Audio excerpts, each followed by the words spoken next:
హైదరాబాద్ మాదాపూర్ లో కోహినూరు హోటల్ ఎదురుగా రోడ్డు పక్కన భోజనం విక్రయించే కుమారి ఆంటీ ఇప్పుడు తెలుగు రాష్ట్రాల మధ్య టాక్ ఆఫ్ ది టౌన్ గా మారింది. ఓ చిన్న వివాదం కారణంగా సోషల్ మీడియాలో పిక్చర్ ట్రెండ్ అయిన ఆమె సోషల్ మీడియాలో బాగా పాపులర్ అయ్యారు. అది ఆమె బిజినెస్ కు కూడా అమాంతం పెంచేసింది. దీంతో ఆమె నిర్వహిస్తున్న స్ట్రీట్ ఫుడ్ స్టాల్ వద్ద రద్దీ విపరీతంగా పెరిగిపోయింది. అది ఎంతంటే రోజుకు 50,000 నుంచి 60,000 రూపాయల వరకు సంపాదించే స్థాయికి పెరిగింది.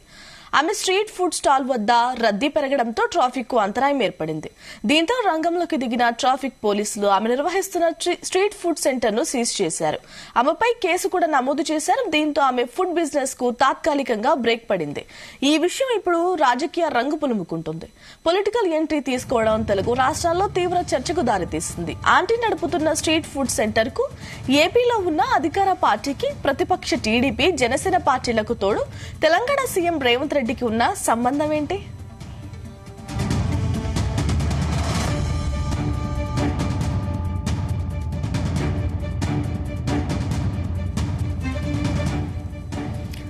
రైట్. హైదరాబాద్ మాదాపూర్ లో కోహినూరు హోటల్ ఎదురుగా రోడ్డు పక్కన భోజనం విక్రయించే కుమారి ఆంటీ ఇప్పుడు తెలుగు రాష్ట్రాల్లో టాక్ ఆఫ్ ది టౌన్ గా మారారు. ఓ చిన్న వివాదంతో ఆమె సోషల్ మీడియాలో పాపులర్ అయ్యారు. దీంతో ఆమె ఫుడ్ బిజినెస్ కూడా అమాంతం పెరిగింది. సుమారు రోజుకు 50,000 నుంచి 60,000 వరకు సంపాదిస్తున్నట్లు కూడా తెలుస్తోంది. ఈ నేపథ్యంలో ఆమె స్ట్రీట్ ఫుడ్ దగ్గర రద్దీ పెరగడంతో ట్రాఫిక్ పోలీసులు కూడా ఆమె బిజినెస్ ని తాత్కాలికంగా సీజ్ చేసినట్లు తెలుస్తోంది. అసలు ఈ వివాదం కాస్త ఏపీలో ఉన్న ప్రభుత్వం ట్వీట్ చేయడంతో రాజకీయ రంగు పులుముకుంది. అసలు ఏపీ ప్రభుత్వం ఎలాంటి ట్వీట్ చేసింది, ఓవరాల్ గా డీటెయిల్స్ తెలుసుకుందాం మా క్రైమ్ బ్యూరో రవితేజని అడిగి. రవితేజ, నిన్న కుమారి ఆంటీ పార్కింగ్ టిఫిన్ సెంటర్ ని సీజ్ చేయడంపై మాత్రం ఇటు తెలంగాణలో అటు ఆంధ్రాలో కూడా తీవ్ర విమర్శలు జరుగుతా ఉన్నాయి. అటు టీడీపీ, జనసేనపై విమర్శలు జరుగుతా, ఇటు అధికార పార్టీ కాంగ్రెస్ పైన తీవ్ర విమర్శలు జరుగుతా ఉన్నాయి. ఒక సాధారణ మహిళ తన పుట్టగూటి కోసం రోడ్డు పైన ఈ సేవా కార్యక్రమాలు చేస్తూ ఉంటుంటే ప్రభుత్వం తట్టుకో ఈ కేసును నమోదు అంశం ఇంకా ఖచ్చితంగా ప్రభుత్వం ఉందంటూ కూడా అటు కాంగ్రెస్ వైపు నుంచి విమర్శలు జరుగుతా ఉన్నాయి. ఇటు ఏపీలో ఉన్నటువంటి టీడీపీ, జనసేన మధ్య కూడా సోషల్ మీడియాలో తీవ్ర దుమారం రేగుతా ఉంది. కుమారి ఆంటీ ఇటీవలే సోషల్ మీడియా కొన్ని యూట్యూబ్ ఛానల్ ప్లాట్ఫామ్స్ ఆధారంగా ఇటీవలే సినిమా యూనిట్ కూడా ఆ ప్రాంతానికి చేరుకొని అక్కడ ప్రమోషన్ నిమిత్తం చేపట్టినప్పుడు ఈ సినిమా ప్రమోషన్ అనంతరం భారీగా పబ్లిక్ పెరగడము, రోడ్డు పైన ట్రాఫిక్ అంతరాయడం ఏర్పడము, ప్రతిరోజు ఉదయం నుంచి మధ్యాహ్నం వరకు కూడా పదుల సంఖ్యలో వాహనాలు రోడ్డు పైన నిలిచి కుమారి ఆంటీ దగ్గర ఏదైతే స్పెషల్ గా తను చేసేటువంటి నాన్ వెజ్ కోసం జనాలు ఎగబడము, క్యూ లైన్ లో నిలబడము, రోడ్ వైపు వెళ్తున్నటువంటి క్యాబ్స్, తర్వాత సాఫ్ట్వేర్ ఉద్యోగులు, అటువైపు గా వెళ్తున్నటువంటి పర్యాటకులందరూ కూడా ఇదే సెంటర్ దగ్గర కోహినూర్ హాస్పిటల్, కోహినూర్ హోటల్ ఎదురుగా ఉన్నటువంటి ఈ ప్లాట్ఫామ్ పైన కుమారి ఆంటీ రెస్టారెంట్ లాగా ఏర్పాటు చేసినటువంటి ఆ మీల్ సెంటర్ కి ఎక్కువగా పబ్లిక్ తాకిడి పెరగడంతో నిన్న ట్రాఫిక్ పోలీసులు ఆ ప్రాంగణానికి చేరుకొని ఇక్కడ మళ్ళీ తిరిగి ఈ మీల్స్ సెంటర్ ఏర్పాటు చేయడంతో తీవ్ర ట్రాఫిక్ అంతరాయం ఏర్పడుతోంది. దీని కారణంగా ఐక్య సెంటర్ నుంచి తిరిగి గచ్చిబౌలి వరకు కూడా తీవ్రంగా ట్రాఫిక్ ఎక్కడక్కడే నిలిచిపోతా ఉంది. ఇమీడియట్ గా ఎక్కడి నుంచి తొలగించాలని కూడా గతంలో నుంచి పోలీసులు చెప్తున్నప్పటికీ అవి ఏవి పట్టించుకోకుండా ఉండడంతో ట్రాఫిక్ పోలీసులు నేరుగా టోయింగ్ వెహికల్ తీసుకొచ్చి కుమారి ఆంటీ పెడుతున్నటువంటి బండితో సహా అక్కడ ఉన్నటువంటి ఎక్విప్మెంట్ అంతటిని కూడా సీజ్ చేసి తిరిగి ట్రాఫిక్ పోలీస్ స్టేషన్ కి తరలించడం జరిగింది. తను కూడా కొంత రాజకీయ పరమైనటువంటి విమర్శలు చేయడం జరిగింది. చంద్రబాబు డెవలప్ చేసినటువంటి హైటెక్ సిటీ ప్రాంగణంలో ఒక సాధారణ మహిళ, ఏపీ రాష్ట్రానికి చెందినటువంటి ఒక మహిళ తను పుట్టగుట్టి కోసం చేసుకుంటున్నటువంటి ఈ వ్యాపారాన్ని కక్ష పెట్టుకునే టీడీపీ, జనసేన కలిసి ఈ మీల్ సెంటర్ ని, ఆ టిఫిన్ సెంటర్ ని సీజ్ చేయాల్సి వచ్చింది అనే ఒక విషయాన్ని కూడా టీడీపీ, జనసేన, వైసీపీ పైన తీవ్ర విమర్శలు చేస్తా ఉన్నాయి. ఎందుకంటే కుమారి ఆంటీ గతంలో యూట్యూబ్ లో కొన్ని సందర్భాల్లో మాట్లాడుతూ జగనన్న ప్రభుత్వం వచ్చిన తర్వాత తనకు సొంతిల్లు దక్కిందని, జగనన్న బ్లెస్సింగ్స్ తోటే ఈ రోజు నేను ఈ స్థాయిలో ఉన్నానంటూ కూడా తను చేసినటువంటి కామెంట్స్ ఇప్పుడు తీవ్ర దుమారం మారింది. తీవ్రంగా ట్రోల్ అవ్వడంతో చంద్రబాబు, టీడీపీ, జనసేన, పవన్ కళ్యాణ్ ఇది ఇద్దరు కలిసే ఏ రకంగా తను వైసీపీని ప్రమోట్ చేస్తా ఉంది అంటూ కూడా తను నిర్మించినటువంటి ప్రాంతం కాబట్టి ఇక్కడ తన ప్రాంగణంలో టిఫిన్ సెంటర్, మీల్ సెంటర్ ఏర్పాటు చేయొద్దు అనే ఒక ఉద్దేశంతో చంద్రబాబు డైరెక్షన్ మేరకు చంద్రబాబు శిష్యుడైనటువంటి రేవంత్ రెడ్డికి ఆదేశాలు ఇవ్వడంతో రేవంత్ రెడ్డి పోలీసులను పంపి ట్రాఫిక్ పోలీసుల చేత ఆంటీ ఆ మీల్ సెంటర్ ని అక్కడి నుంచి కూడా తొలగించి అక్రమ కేసులు పెట్టేటువంటి ప్రయత్నాలు చేస్తా ఉన్నారని కూడా రాజకీయ కలరింగ్ కూడా దీనికి అనుకోవడంతో మాత్రం తీవ్ర దుమారంగా మారుతా ఉంది. ఇప్పటికీ కుమారి ఆంటీకి సంబంధించిన ఫుడ్ ఐటమ్స్ అన్నిటిని కూడా సీజ్ చేసి ట్రాఫిక్ పోలీస్ స్టేషన్ తరలించడం జరిగింది. ఈ రోజు ఫైన్ కట్టిన తర్వాత వాటి అన్నిటిని రిలీజ్ చేస్తారా లేదా ఆ ప్రాంగణంలో అసలు పెట్టకూడదు, అది అక్రమంగా ఫుట్పాత్ పైన పెట్టినటువంటి సెంటర్, దాని కారణంగా ట్రాఫిక్ ఇబ్బంది ఏర్పడుతుంది అని మాత్రం పోలీసులు అంటా ఉన్నారు. వేరే రవితేజ ముందస్తు నోటీసులు ఏమైనా ఇచ్చారు అసలు కుమారికి? గతంలో నుంచి తనకు ట్రాఫిక్ ఇబ్బంది అవ్వకుండా చూసుకోవాలనే ఒక విషయాన్ని తెలియజేస్తా ఉన్నాము. దీనిపైన కుమారి పెద్దగా రెస్పాండ్ అవ్వకపోవడంతో ఈ రోజు సైబరాబాద్ కమిషనరేట్ వైపుగా వెళ్లేటువంటి వాహనాలను కూడా ఇక్కడ రద్దీగా నిలిచిపోతా ఉన్నాయి. నిత్యం విఐపీలు వెళ్లేటువంటి ప్రాంగణం, కేబుల్ బ్రిడ్జ్ నుంచి ఐక్యా వరకు వెళ్లేటువంటి రహదారి మొత్తం ఈ సెంటర్ దగ్గరనే పూర్తిగా నిలిచిపోయి అందరూ కూడా దీనికే క్యూ పట్టాల్సి వస్తుంది. కాబట్టి ఒక్క వాహనం అక్కడ ఆగినా దాదాపు వందలాది మందిగా ఉదయం 11 గంటల నుంచి సాయంత్రం 4 గంటల వరకు ఈ సెంటర్ దగ్గర ఎక్కువగా పబ్లిక్ గ్యాదర్ అవుతా ఉన్నారు. దీనివల్ల ట్రాఫిక్ ఇబ్బంది ఏర్పడిందని మాత్రం పోలీసులు చెప్తా ఉన్నారు. ఇప్పటి వరకు పోలీసులు తన దృష్టికి తీసుకురాలేదు. అక్రమంగా వచ్చి వాటిని అన్నింటినీ కూడా సీజ్ చేయడంతో మాత్రం కుమారి ఆంటీ పోలీసుల పైన తీవ్ర సీరియస్ క్రియేట్ చేస్తా ఉంది, అసహనం వ్యక్తం చేస్తా ఉంది. ఇది కావాలనే చేస్తా ఉన్నారు, ఇస్తుదల తప్పలేక ఈ రకంగా పోలీసు ప్రయోగాలు చేస్తా ఉన్నారని మాత్రం తను ఒక స్టేట్మెంట్ ఇచ్చింది. తను రోజువారీగా చేస్తున్నటువంటి ఫుడ్ బిజినెస్ లో సుమారు 60 నుంచి 80 వేల వరకు కూడా సంపదన చేపడతా ఉన్నాను.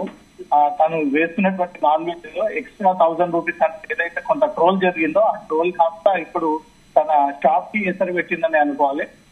యూట్యూబ్ ఛానల్స్ తో పాటు కొత్త చిన్న ఛానల్స్, తర్వాత మెయిన్ మీడియా టీమ్స్ కూడా అక్కడికి చేరుకొని నిన్న మొన్నటి వరకు కుమారి లాంటి ఫుడ్ బిజినెస్ ఏంటి అనే దానిపై కూడా అనేక రకాలుగా కథనాలు ప్రచారం చేశారు. ఇది ప్రభుత్వం దృష్టికి వెళ్లినందుకు కారణంగానే ప్రభుత్వం ఈ రకమైన చర్యల్లో భాగంగా కుమారి ఆంటీపై టిఫిన్ సెంటర్ ని, మీల్ సెంటర్ ని సీజ్ చేసేటువంటి పరిస్థితికి చేరింది. కాబట్టి ఇప్పటికైనా పోలీసులు ఎక్స్క్యూజ్ చేసి తన ఎక్విప్మెంట్ తనకి ఇచ్చేంత వరకు కూడా ఈ రకంగా మేము పోరాటం చేస్తా ఉంటామని మాత్రం సోషల్ మీడియాలో జనసేన, టీడీపీ రెండు కలిసి వైసీపీ పైన విమర్శలు చేయడము, ఇక్కడ మాత్రం టీఆర్ఎస్, కాంగ్రెస్ పైన. రవితేజ కేవలం ట్రాఫిక్ సమస్య మాత్రమే కారణంగా కనిపించట్లేదు. ఏపీలో తనకి ఇల్లు వచ్చింది, తను కూడా జగనన్నకి మరోసారి ఓటు వేయండి అంటూ ప్రమోట్ చేస్తోంది. దానిలో భాగంగానే ఎవరైతే ఇక్కడ ప్రభుత్వాన్ని కూడా వాళ్ళు బ్లేమ్ చేశారు.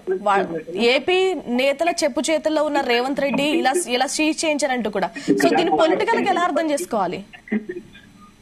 ఈ వ్యాపారం పోలీసుల కేసు అంశం పక్కన పెడితే దీంట్లో రాజకీయ పరమైనటువంటి విమర్శలు కూడా పెరిగాయి.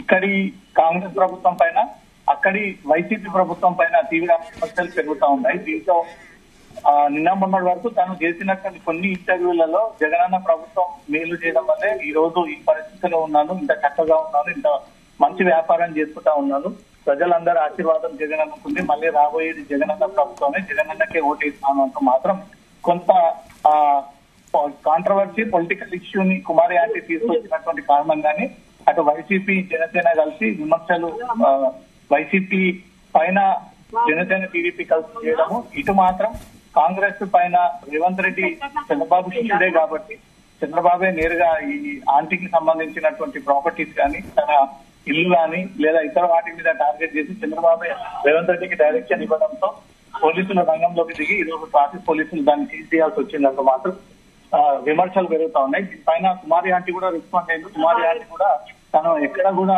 ఎలాంటి అవకతవకలకు, అవినీతికి పాల్పడట్లేదు, ప్రాపర్ గానే ఫుడ్ బిజినెస్ చేసుకుంటా ఉన్నాను, వీటికి సంబంధించినటువంటి అనుమతులు కూడా పొందాను, అయినప్పటికీ ఇల్లీగల్ ఫుట్పాత్ అని ట్రాఫిక్ అంతరాయం ఏర్పడతా ఉందని కూడా పోలీసులు తన ఎక్విప్మెంట్ అంతా కూడా సీజ్ చేయడం, వాహనాన్ని సీజ్ చేయడంపై మాత్రం తీవ్ర అసహనం వ్యక్తం చేస్తా ఉంది. ఈ రోజు పోలీస్ స్టేషన్ కి వెళ్లిన తర్వాత పోలీసులు దాన్ని కన్సిడర్ చేసి తన ఎక్విప్మెంట్ ఇస్తే ఈ ఇష్యూ ఇక్కడితో ఆగిపోతా ఉంది, లేదంటే తను కూడా లీగల్ గా ఫైట్ చేసి ఎవరైతే రాజకీయ నాయకులు దీన్ని కావాలని ఇష్యూగా చేస్తున్నారో తను కూడా ఎదుర్కోవడానికి సిద్ధంగా ఉన్న విషయాన్ని కూడా తను కూడా ఇంటర్వ్యూ ద్వారా తెలియజేసింది. కాబట్టి ఈ రోజు ట్రాఫిక్ పోలీసుల నేతృత్వంలో కుమారి ఆంటీని పిలిపించి ఒకసారి మళ్ళీ వార్నింగ్ ఇచ్చి ఇక్కడ ట్రాఫిక్ అంతరాయం ఏర్పడితే బాధ్యత నీదే అంటే కూడా ఇక్కడి నుంచి వదిలేస్తే మాత్రం ఇష్యూ ఇక్కడతో సాల్వ్ అయిందని అనుకోవాలి కదా. రవితేజ అసలు ఆమెపై ఎలాంటి కేసు నమోదు చేశారు?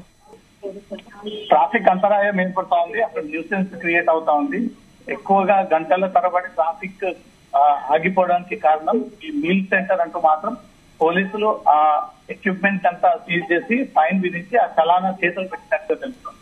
ఆ చలానా 2000 నుంచి 3000 వరకు చలానా విధించి తనను ఎక్విప్మెంట్ సీజ్ చేస్తున్నామనే విషయాన్ని పోలీసులు తెలియజేస్తూ ఆ నిర్వాహకురాలైనటువంటి కుమారి ఆంటీ కూడా ఈ ఇన్ఫర్మేషన్ చేజ్ చేసినట్టుగా తెలుస్తుంది. ఒకవేళ తను కట్టడానికి సిద్ధంగా ఉండి ఆ కట్టిన చలాన్ ద్వారా మళ్ళీ అక్కడ ఏర్పాట్లు తీసుకొని వేరే ప్రాంతానికి షిఫ్ట్ అవుతానంటూ మాత్రం పోలీసులకు తను ఏదైనా హామీ ఇస్తే పోలీసులు ఏ అభ్యంతరాన్ని వ్యక్తం చేయకుండా తిరిగి తన ఎక్విప్మెంట్ తనకి ఇచ్చేటువంటి అవకాశం ఉంది. లేదు అక్కడే నిర్వహిస్తాను, అక్కడే తనకు క్రెడిట్ వచ్చినటువంటి ప్రాంతం, సాఫ్ట్వేర్ ఉద్యోగులు ఎక్కువగా ఉన్నటువంటి ప్రాంతం, అక్కడైతే తన వ్యాపారం నడుస్తుంది అంటే మాత్రం పోలీసులు సహించేటువంటి అవకాశం ఉండదు. ఎందుకంటే ప్రధాన రహదారి గచ్చిబౌలి వైపు వందలాది మందిగా సాఫ్ట్వేర్ ఉద్యోగులు వెళ్ళేటువంటి ప్రధాన రహదారి కోహినూర్ హోటల్, ఇటు కేబుల్ బ్రిడ్జెస్, తర్వాత కింది భాగంలో ఉన్నటువంటి పార్క్, దుర్గం చెరువు ఏరియాకి ఎక్కువగా పబ్లిక్ తాకిడి ఎక్కువగా ఉంటుంది, పర్యాటకులు ఎక్కువగా తిరిగేటువంటి ప్రాంతం కాబట్టి ఆ ఏరియాని దృష్టిలో పెట్టుకొని పోలీసులు ఎక్కువగా ట్రాఫిక్ ఇరిగిపోవడానికి, అక్కడ ఐక్య దగ్గర సిగ్నల్స్ అన్ని కూడా బ్లాక్ అవ్వడానికి కారణం ఈ మీల్ సెంటర్ అంటూ మాత్రం పోలీసులు అబ్జెక్షన్ రైజ్ చేస్తూ